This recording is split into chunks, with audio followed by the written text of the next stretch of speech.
사도신경으로 신앙 고백하겠습니다. 전능하사 천지를 만드신 하나님 아버지를 내가 믿사오며 그 외아들 우리 주 예수 그리스도를 믿사오니 이는 성령으로 잉태하사 동정녀 마리아에게 나시고 본디오 빌라도에게 고난을 받으사 십자가에 못 박혀 죽으시고 장사한 지 사흘 만에 죽은 자 가운데서 다시 살아나시며 하늘에 오르사 전능하신 하나님 우편에 앉아 계시다가 저리로서 산 자와 죽은 자를 심판하러 오시리라. 성령을 믿사오며 거룩한 공예와 성도가 서로 통하는 것과 죄를 사하여 주시는 것과 몸을 다시 사는 것과 영원히 사는 것을 믿사옵나이다. 아멘. 주께 가까이 날 이끄소서. 간절히 주님만을 원합니다. 채워주소서. 주의 사랑을 진정한 찬양들이 수 있도록 주께 가까이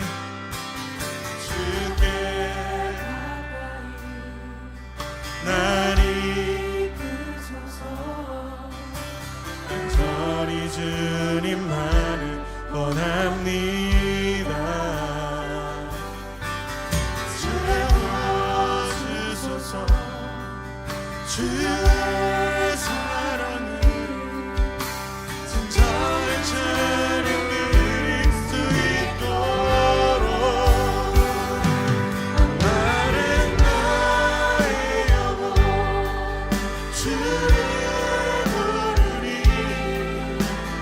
나의 맘만 주소서. 주님만을 원합니다. 더 원합니다. 나의 맘만 주소.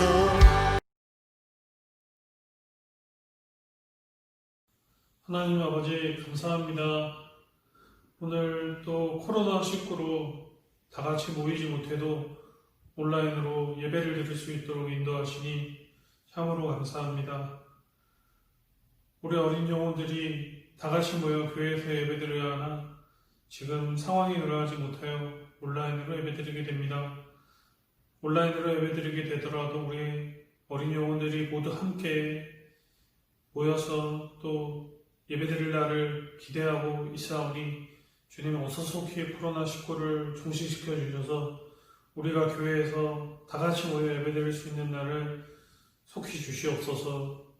우리 어린 영혼들 또 학교에 또 개학을 하게 되었습니다. 또 개학하면서 학업에도 또 소홀히 할 수 없사오니 주님 지혜 주셔서 학업에도 부족함이 없게 하시고 또 주님을 향한 사랑 또한 가득히 마음에 담을 수 있도록 인도하여 주옵소서. 주님 어린 영혼들의 신앙과 그 믿음이 교회에 나오지 않는다고 사다를 들지 않도록 주님 인도하여 주시고 은혜 베풀어 주옵소서. 다음에 만날 날을 기약하며 예수님 이름으로 기도드립니다. 오늘 볼 하나님의 말씀은 로마서 10장 17절 말씀입니다. 오늘 말씀 로마서 10장 17절 말씀 우리 한 목소리로 읽겠습니다. 시작. 그러므로 믿음은 들음에서 나며 들음은 그리스도의 말씀으로 말미암았느니라. 아멘. 여러분 떡 좋아하시나요? 여러분들은 어떤 떡을 좋아하시나요? 물론 우리나라의 떡과는 다른 형태지만 성경을 보면 예수님도 떡을 드시는 장면이 나옵니다. 대표적인 모습이 예수님의 십자가에 못 박히시기 전날 밤 제자들과 함께 떡을 드시던 장면입니다. 그런데 이날 예수님이 떡을 드신 것은 그냥 식사를 하기 위함이 아니었습니다. 식사 중 예수님이 떼신 떡은 예수님의 몸을 잔에 든 포도주는 예수님의 피를 상징했습니다. 떡이 찢기듯 예수님의 몸이 찢기고 포도주와 같은 피를 흘려 우리를 구원하실 것임을 예고하는 자리였던 것입니다. 그래서 초대교회 공동체도 떡을 떼며 예수님의 죽으심을 되새겼습니다. 사도행전 2장 42절 말씀입니다. 사도행전 2장 42절. 우리 한 목소리로 읽겠습니다. 시작. 그들이 사도의 가르침을 받아 서로 교제하고 떡을 떼며 오로지 기도하기를 힘쓰느니라. 아멘. 말씀을 보면 초대교회 성도들이 은혜를 받았던 세 가지 방법이 나와 있습니다. 첫 번째로 사도의 가르침을 받았습니다. 말씀을 배웠다는 의미입니다. 둘째, 떡을 뗐습니다. 이것은 성찬을 나누며 예수님의 죽음을 기념한 것입니다. 또한 예수님이 받으셨던 것과 같은 방법으로 세례도 주었습니다. 이런 성찬과 세례를 합쳐서 거룩한 예식이라는 의미로 성례라고 합니다. 셋째는 기도에 힘썼다고 합니다. 기도는 다음에 배우는 걸로 하고 오늘은 말씀과 성례에 대해 배워보겠습니다. 하나님의 자녀인 우리는 믿음이 자라길 원합니다. 우리 중 그 누구도 나의 믿음이 후퇴하길 바라는 사람은 없을 것입니다. 우리 모두는 믿음이 자라길 원합니다. 그러면 어떻게 될까요? 어떻게 해야 믿음이 잘 성숙하게 자라날 수 있을까요? 로마서 10장 17절 말씀입니다. 로마서 10장 17절 말씀 함께 읽겠습니다. 시작. 그러므로 믿음은 들음에서 나며 들음은 그리스도의 말씀으로 말미암았느니라. 아멘. 믿음은 말씀을 들음으로 난다고 성경은 이야기합니다. 말씀을 들을 때는 태도가 중요합니다. 그럼 어떤 태도로 말씀을 들어야 우리 믿음이 성장할까요? 첫째, 주일 예배에 빠지지 말아야 합니다. 히브리서 10장 25절 말씀입니다. 우리 함께 읽겠습니다. 시작. 모기를 피하는 어떤 사람들의 습관과 같이 하지 말고 오직 권하여 그날이 가까움을 볼수록 더욱 그리하자. 아멘.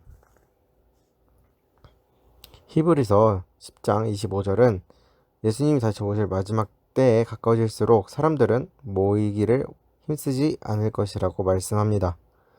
우리는 그런 사람들의 습관을 따르면 안 됩니다.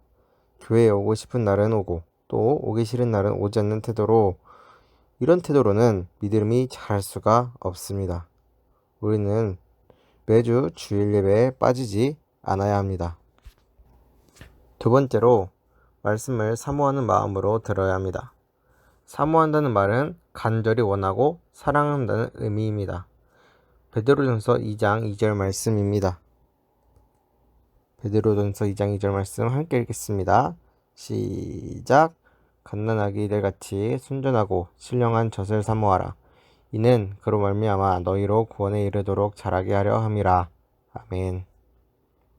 네, 참 재밌는 비유죠?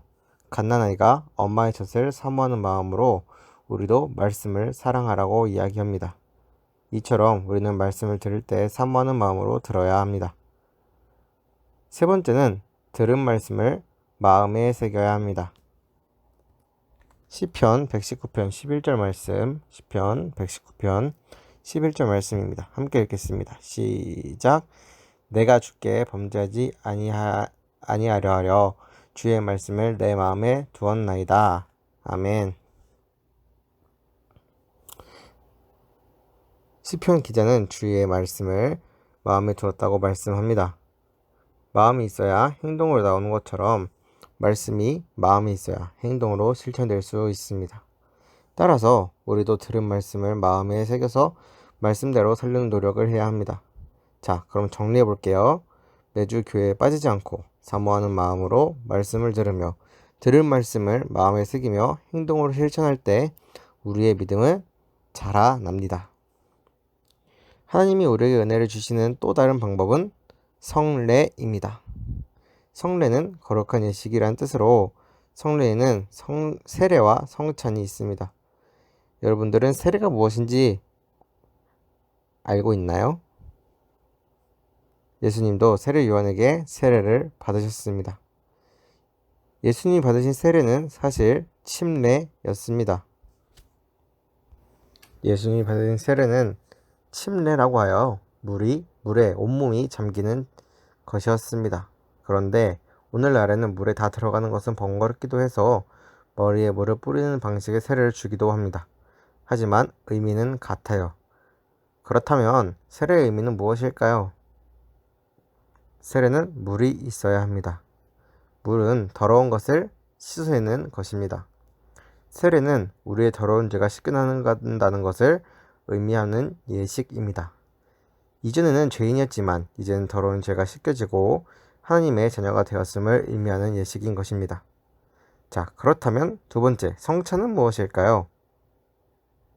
처음에 이야기한 것처럼 떡으로 예수님의 몸을, 포도주로 예수님의 피를 기념하는 예식입니다.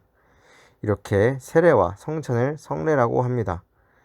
우리는 하나님의 말씀을 통해 또한 예수님이 직접 정하신 성례를 통해 하나님의 은혜를 경험할 수 있습니다.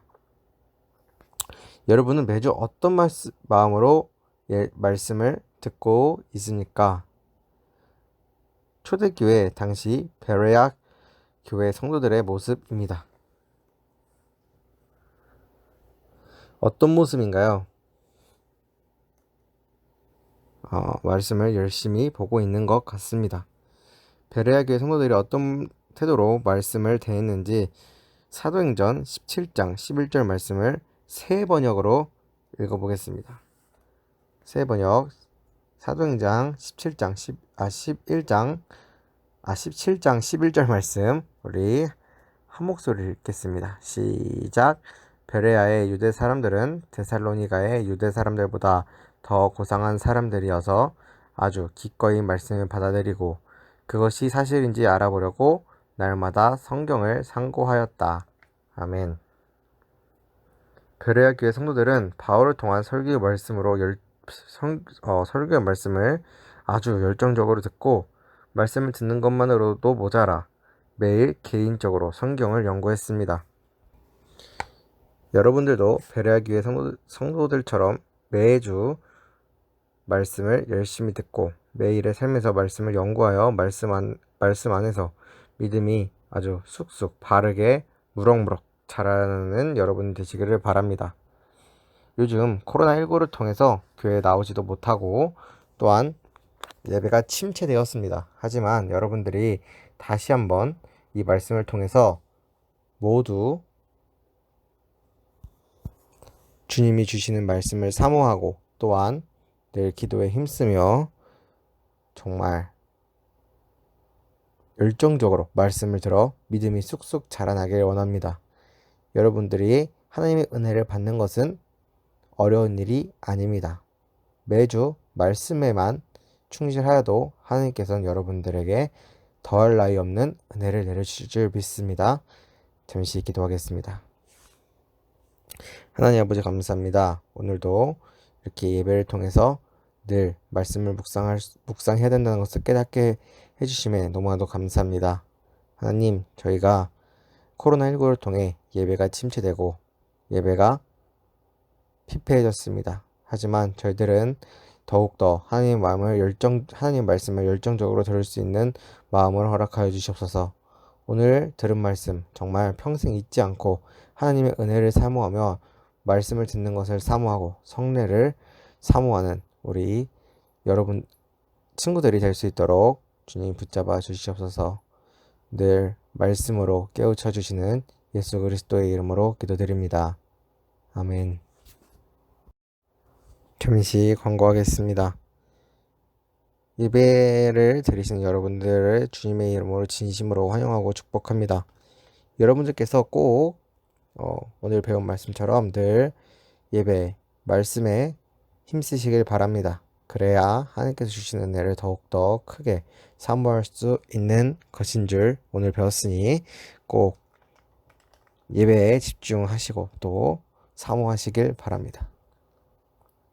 학생부는 따로 1시 반에 예배를 드리지 계속 못하고 11시에 어른들과 함께 연합 예배를 드리고 있습니다. 불가피한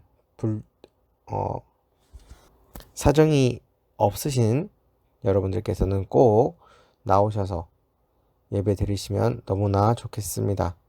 또한 나와서 예배를 드리지 못하신다면 꼭 이렇게 영상을 통해서라도 예배를 사모하시는 여러분들이 되시길 바랍니다. 또한 영상으로 예배드리는 분들은 꼭 이 퀴즈를 풀어서 제출해 주셔야 출석으로 간주되니까 늘 예배를 사모하는 마음으로 영상으로도 예배 드리셨으면 좋겠습니다. 주기도문으로 모두 예배 순서를 마치도록 하겠습니다. 하늘에 계신 우리 아버지여, 이름이 거룩히 여김을 받으시오며 나라의 임하옵시오며 뜻이 하늘에서 이루어진 것 같이 땅에서도 이루어지리다. 오늘날 우리에게 일용할 양식을 주옵시고 우리가 우리에게 죄를 사하여 준 것 같이 우리의 죄를 사하여 주시옵고 우리를 시험에 들게 하지 마시옵고 다만 악에서 구하옵소서. 대개 나라와 권세와 영광이 아버지께 영원히 있사옵나이다. 아멘.